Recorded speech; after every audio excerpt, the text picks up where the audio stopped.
मैं क्या बताता पापा कि अगर मैं ऑफिस से ऑक्टोपस लाकर नहीं दूंगा तो वो मेरे पूरे परिवार को मारने की धमकी दे रहा है। क्या मैं ये बताता? उसने परिवार के बदले देश बेचने को कहा तो मैंने उससे मना कर दिया। क्या मैं ये बताता? क्या मैं ये बताता कि मैं परिवार को बचाने के लिए उससे ढूंढ रहा हूं जिसे मैं जानता तक नहीं हूं, बस पागलों की तरह उससे लड़ रहा हूं? क्या मैं ये बताता पापा?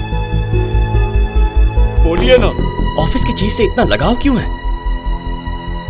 परिवार जरूरी है या ऑफिस?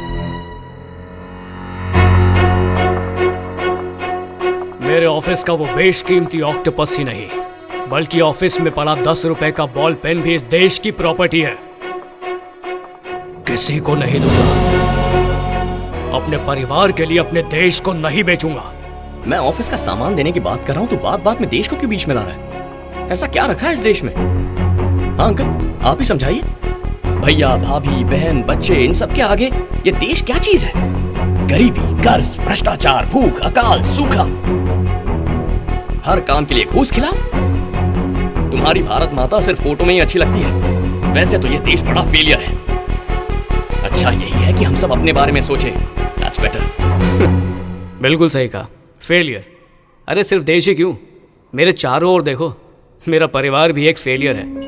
IAS IPS बनना चाहते थे पापा, पर टीचर बन गए, ये भी फेलियर है। स्कूल टीचर की कम सैलरी में घर चलाने वाली मेरी क्वालिफाइड माँ, वो भी फेलियर ही है। MBA के बाद भी जब कोई अच्छी जॉब नहीं मिली तब पापा की कमाई से बिजनेस करने वाला मेरा भाई, वो भी फेलियर है। ऊंचे सपने देखने वाली मेरी भाभी पर पूरे परिवार की जिम्मेदारी आ गई, ये भी फेलियर है। DRDO में इंटरव्यू देने के बाद सिलेक्ट ना होने वाला मैं भी एक फेलियर ही हूँ।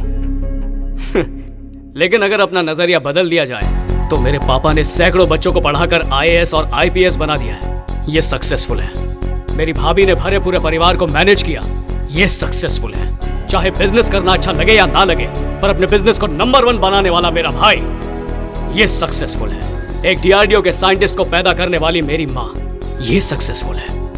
उसी तरह ये देश जो सालों साल दूसरों का गुलाम रहा, जिसे लूटा गया, अत्याचार किए गए, फिर भी ये देश शान से सर उठाए खड़ा है। सक्सेस और फेलियर हमारे अंदर होता है। 100 करोड़ की आबादी कमजोरी नहीं है,